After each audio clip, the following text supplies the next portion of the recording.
김영훈의 질병백과를 시작하겠습니다. 오늘의 주제는 읽기와 쓰기를 모두 향상시키려면입니다.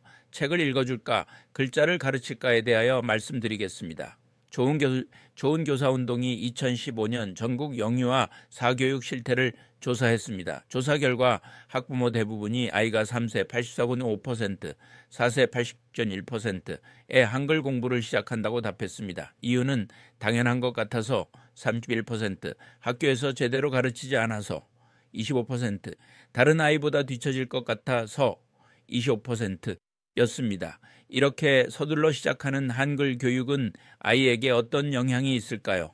모니크 세네시알은 유치원 때 책을 읽어주는 것이 초등학교 4학년이 될 때까지 아이들에게 어떤 영향을 미치는지 연구했습니다. 그는 가정에서 책을 읽어주고 글자를 가르치는 유형이 크게 4가지로 나누었습니다. 책을 적게 읽어주고 글자를 적게 가르친 아이, 책을 적게 읽어주고 글자를 많이 가르친 아이, 책을 많이 읽어주고 글자를 많이 가르친 아이, 책을 많이 읽어주고 글자를 적게 가르친 아이. 연구 결과 책을 적게 읽어주고 글자를 가르치지 않은 아이는 초등학교 저학년 때는 물론이고 초등학교 4학년 때에도 어휘력이 낮고 유창성과 독해력이 떨어졌습니다. 반대로 책을 많이 읽어주고 글자를 많이 가르친 아이는 초등학교 저학년 때부터 초등학교 4학년 때까지 어휘력, 유창성, 독해력 모두 우수했습니다. 가정에서 책은 적게 읽어줘도 학습지나 단어 카드로 글자 공부를 빨리 시작한 아이는 초반에 어휘력과 유창성, 독해력 모두 우수했습니다. 책을 많이 읽어주고 글자를 따로 가르치지 않은 아이들은 글자 해독이 어렵기 때문에 학습 초반에 매끄럽게 읽을 수 없고 유창하게 읽지 못하니 독해력도 떨어졌습니다. 이 유형 아이들은 저학년 때 평균 이하 수준으로 독해했습니다. 단기적 효과를 본다면 책을 많이 읽어주고 글자를 적게 가르친 아이가 책을 적게 읽어주고 글자를 많이 가르친 아이에 비하여 뒤처지지만 장기적 효과는 달랐습니다. 책을 많이 읽어주고 글자를 적게 가르친 아이는 독해력이 점점 올라가 초등학교 4학년이 됐을 때 평균 수준 독해력에 도달했습니다. 나중에는 독해력이 평균을 넘어 더 상승했습니다. 이 아이들은 어릴 때부터 독서 경험을 쌓아왔기 때문에 혼자 책을 즐겨 읽으면서 뒤처졌던 어휘력, 독해력을 따라잡았습니다. 글자를 일찍 가르치는 것이 좋은 것만은 아니라는 뜻입니다. 영국의 독서학자 우샤 고스와미는 5세에 독서를 시작한 아이와 7세에 독서를 시작한 아이의 독서력을 비교하였는데 5세에 독서를 시작한 아이에 비해 7세에 독서를 시작한 아이가 독서력이 더 뛰어났습니다. 책을 읽을 때 뇌는 거의 모든 영역을 가동합니다. 글자 해독, 문장 해석, 종합, 그리고 판단을 해야 하기 때문입니다. 그런데 정보 처리와 통합에 필요한 뇌 영역이 발달하려면 시간이 걸린다. 뇌는 영역마다 뇌의 속도를 빠르게 하는 수초화의 시기가 다릅니다. 감각과 운동 정보를 처리하는 뇌 부위는 5세 이전에 성숙하지만 독서에 필요한 시각, 언어, 청각 정보를 빠르게 통합하는 인지 능력과 관련된 뇌 구조들은 외서 7세에도 완전히 수초화되지 않습니다. 뇌과학적 관점에서는 일찍부터 글자를 가르치는 것이 효율적이지 않습니다. 독일, 영국, 이스라엘, 핀란드 등은 7세 이전 아이들에게는 글자를 가르치지 않습니다. 적어도 7세까지는 놀이와 사랑이 무엇보다 중요하다고 생각하기 때문입니다. 왜 아이는 독서를 못하는가에 대하여 말씀드리겠습니다. 인간의 뇌는 글자를 읽기 위해 설계되지 않았다. 심리학자 스티븐 핑커는 언어의 기원은 100만 년 전까지 거슬러 올라가며 구어는 선천적이라고 주장했습니다. 모국어를 입으로 말하고 귀로 들으며 소통하는 것은 본능적인 것입니다. 반면 문자는 인간 세상에 나타난 지 5,000년밖에 안 된 인간의 뇌에게는 낯선 최신 발명품입니다. 인류의 오래된 뇌가 문자를 이용하기 위해선 이를 일일이 해독하는 과정을 거쳐야만 합니다. 따라서 아이들이 문자 해독을 하지 못하는 것과 문자 소대 음소의 대응 규칙을 배우지 못하면 읽을 수 없습니다. 경우에 따라 이러한 결함은 철자법과 글쓰기에도 이어집니다. 따라서 읽지 못하는 아이는 의문론적 과정과 유창성이라는 장애물을 극복하지 못하기 때문입니다. 의문론적 장애를 가진 아이들은 전형적으로 문자 대 음성의 대응 규칙과 해독 학습에 문제를 보입니다. 유치원과 초등 1학년 때 음소인지 측정을 통해 이런 아이들을 식별해낼 수 있습니다. 반면 유창성에 문제가 있는 아이들은 어렸을 때 이름 붙이기 속도 장애를 보입니다. 이런 아이들은 비록 속도가 느리기는 해도 해독 능력이 일정 수준에 오르기 때문에 난독증 진단이 늦어집니다. 하지만 고학년에 올라가거나 성인 돼서 그들의 독서 속도를 초과하는 양의 독서를 해야 할 경우 어려움을 겪게 됩니다. 음소인지와 이름 붙이기 속도 장애를 동시에 가진 아이들은 처음부터 집중적인 치료가 필요합니다. 그 외에도 실행기능과 관련된 난독증도 있습니다.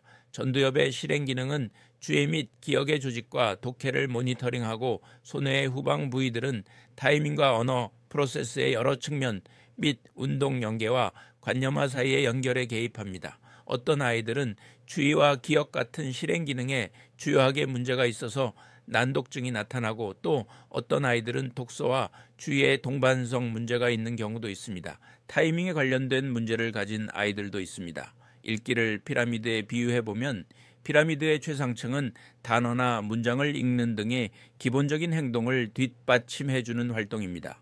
피라미드의 두 번째인 인지층은 기본적으로 지각, 개념, 언어, 주의, 운동 등의 5가지 과정이 이루어집니다. 이 과정들이 다양한 형태의 정보에 대해 영속적인 표상을 만들고 인출할 수 있기 때문에 아이가 글자와 음소들을 보고 듣는데 전문가가 될 수 있으며 또한 그것을 자동적으로 수행할 수 있는 것입니다. 피라미드의 최하층은 유전자층입니다. 이 유전자층이 뉴런에 프로그램을 공급해 주어야 시각, 언어 등 기존에 형성되어 있던 과정들이 일어나도록 뉴런이 작업그룹, 구조, 그리고 궁극적으로 회로를 형성할 수 있습니다. 개별적인 뇌가 독서를 학습할 때마다 매번 피라미드의 각 층은 필요한 경로를 형성하는 방법을 새로이 배워야 합니다. 따라서 독서는 모국어나 시력처럼 아이들에게 저절로 나타나지 않으며 나이 어린 초보 독서가들의 경우 특히 연약해 잘못될 가능성이 상존합니다. 의문론적 과정에 대하여 말씀드리겠습니다. 아이들의 의문론적 체계는 단어 안에 들어있는 음성의 인지를 발달시키는 데 도움이 됩니다. 음성인지는 문자와 음성 간 대응 규칙을 배우는 데 도움이 됩니다. 또한 그 규칙은 독서를 보다 쉽게 배우는 데 도움이 됩니다. 또한 그 규칙은 독서를 보다 쉽게 배우는 데 도움이 됩니다. 그런 다음 아이의 독서량이 점점 늘어나면서 단어 안에 들어있는 음소의 여러 가지 특징에 보다 정밀하게 조율이 이루어지고 그로 인해 독서가 쉬워집니다. 첫째, 아이가 단어 안에 들어있는 음소를 듣고 구별하고 분절하고 다루면서 단어는 음성으로 이루어져 있다는 사실을 알게 됩니다. 예를 들어 물이라는 말에는 3개의 변별적인 음성 M, U, R이 들어있다는 사실을 깨닫는다. 둘째, 아이는 어휘가 늘어남으로써 단어의 의미에 대한 이해를 증가시킵니다. 이것은 언어 발달을 폭발적으로 향상시키는 역할을 합니다. 셋째, 아이가 언어 안에 있는 문법 관계를 터득하면 그림책 속 언어의 문장을 이해할 수 있게 됩니다. 예를 들어 고양이가 생쥐를 물었다라는 문장은 생쥐가 고양이를 물었다라는 문장과는 단어 순서가 다르기 때문에 의미가 다르다는 사실을 이해합니다. 넷째, 아이가 의미의 최소 단위, 강아지들에서 늘은 복수에 의미한다는 사실을 알고 사용할 수 있게 되면 문장과 이야기 속에 들어있는 단어들의 종류와 문법적 용법을 이해하게 됩니다. 다섯째, 아이는 자연스러운 문맥 속에서 언어의 사회 문화적 규칙을 인식하고 사용하게 되는데 책에 묘사된 수많은 상황에서 단어가 어떤 식으로 사용되는지 이해하려면 시대합니다. 유창성에 대하여 말씀드리겠습니다. 독서는 후두엽, 시각적 정보와 상상력을 처리, 두정엽, 문자를 단어로, 단어를 사고로 전환, 쓰기 기능을 증가시키고 독해를 도움을 활성화시킬 뿐 아니라 측두엽과 협력하여 정보를 저장합니다. 책을 읽으면 뇌의 거의 모든 부분이 활성화되면서 협력하고 상호 보완합니다. 처음에는 누구나 책을 읽는 것이 어렵지만 우리 뇌는 숙달되면 어려운 일을 쉽게 해낼 수 있습니다. 뇌의 가소성, 뉴럴 플라스티시티 덕분에 뇌는 자주 경험하는 일을 신경회로를 변형시켜 더 쉽고 빠르게 처리해냅니다. 런던은 길이 너무 복잡해서 택시 운전을 하려면 내비게이션 없이 수천 개가 넘는 길을 모두 외워야 합니다. 학자들은 런던 택시 운전사들의 뇌에서 기억을 담당하는 해마 부위가 특별히 커진 것을 발견했습니다. 놀라운 점은 택시 운전을 그만두면 커졌던 해마가 원래 크기로 돌아갑니다. 초보 독서가에게는 영국의 택시기사가 수천 개의 길을 외우는 것만큼 책을 읽는 것이나 어렵습니다. 그러나 반복하면 결국 아무리 복잡한 영국의 길이어도 모두 외워버리듯이 독서도 하면 할수록 유창해집니다. 뇌는 서서히 독서에 익숙해지면서 좌방우만 활성화하는 식으로 효율을 높입니다. 유창한 독자가 되면 독해 과정이 거의 자동화됩니다. 그렇게 숙련된 독서가가 되면 약 0.6초 만에 인지, 언어, 감정 모두가 융합하면서 수십억 개의 뉴런이 한 번에 움직입니다. 러렌스는 독서의 참다운 기쁨은 같은 책을 몇 번이고 다시 읽는 것이라고 했습니다. 좋은 책을 몇 번이고 반복해서 읽는 동안 아이의 뇌는 책의 단어와 문장과 생각을 흡수해버립니다. 책을 반복해서 읽으면 처음에는 보지 못한 것을 보게 됩니다. 처음에는 놓치고 지나간 어휘도 보고 문장도 보고 그림도 본다. 이 과정에서 어휘가 늘고 좋은 문장을 알고 언어경 험이 차곡차곡 쌓입니다. 독해력을 높이기 위한 양육지침에 대하여 말씀드리겠습니다. 지난 2008년 미국 보스턴 대학 연구팀은 아이들에게 책을 읽어주면 인지력이 향상되고 나중에는 학교에서도 뛰어난 학습 능력을 보인다는 연구 결과를 발표했습니다. 이는 리치 아웃 앤 리드 프로그램을 약 20년 가까이 시행한 결과 얻어진 것입니다. 또한 아이들이 책을 읽는 과정에서 그림과 단어를 손으로 가리키고 페이지를 넘기면서 소근육 운동이 발달하고 부모와의 상호관계 애착도 좋아지게 됩니다. 언어 능력이 발달하면서 아이와 환경 사이의 상호작용도 크게 늘어납니다. 독서를 많이 하는 아이는 거기에서 습득한 언어와 정보 덕분에 사회적으로 혜택을 입게 됩니다. 첫째, 형광펜으로 텍스트에서 의미와 아이디어를 찾으세요. 난독증 아이들은 흔히 그림 지향적이기 때문에 2차원적인 자료를 제공하는 것이 도움이 됩니다.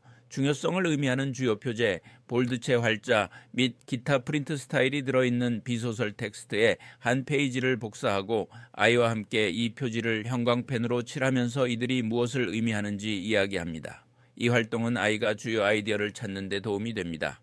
텍스트의 한 페이지를 복사하고 아이와 함께 주요 아이디어에 관해 이야기한 후 이에 해당하는 문장에 형광펜으로 칠하게 합니다. 둘째, 내가 아는 것을 그림으로 그리세요. 아이가 자신이 읽을 주제에 대하여 이미 알고 있는 바에 대해 그림을 그리거나 콜라주를 만든다. 고학년 아이들의 경우에는 도화지에다 자신들의 지식에 대하여 구절이나 문장을 쓰도록 합니다. 개념을 설명하거나 이야기에 나오는 장면 2개를 그리게 합니다. 비소설 텍스트 내에서 아이가 중요한 개념을 설명할 내용을 선택하고 이를 그림으로 표현하도록 합니다. 소설 텍스트에 대해서는 도화지 하나를 반으로 접습니다. 아이로 하여금 이야기 속에서 순차적으로 일어나는 장면 2개를 그리게 합니다.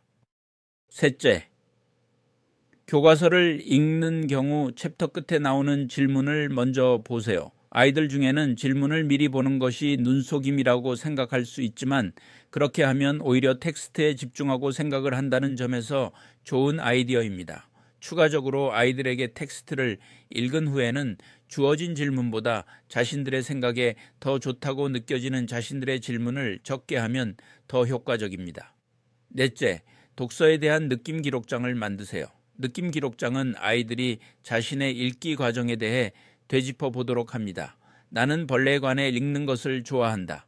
혹은 내가 읽고 있는 이야기에는 등장인물이 아주 많이 나온다. 그래서 나는 목록을 작성하여 이들을 추적하려고 한다.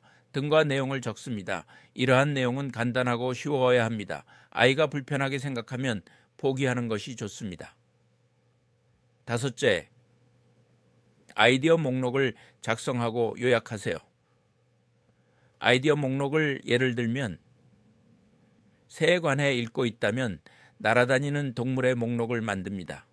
그리고 그 목록에 따른 비소설 텍스트에 나오는 문단 하나를 요약합니다. 그런 다음 자기보다 훨씬 어린 아이에게 여기에 나오는 정보에 대해 가르친다고 가상하면서 이를 요약해서 쓰도록 합니다. 우선 내용을 상세히 설명하는 2-3개의 문장을 주요 문장으로 쓰도록 하고 그리고 마무리하는 요약 문장을 쓰게 합니다. 6째, 등장인물이 아이에게 편지를 쓰세요. 아이로 하여금 이야기에 나오는 등장인물 하나를 선택하게 합니다. 그리고 아이는 자신이 그 등장인물이라고 가정하고 자신에게 편지를 쓰게 합니다. 이 등장인물은 특정 장면이나 책 전체에서 일어난 일에 대해 씁니다. 소아신경과 전문의 김영훈 교수였습니다.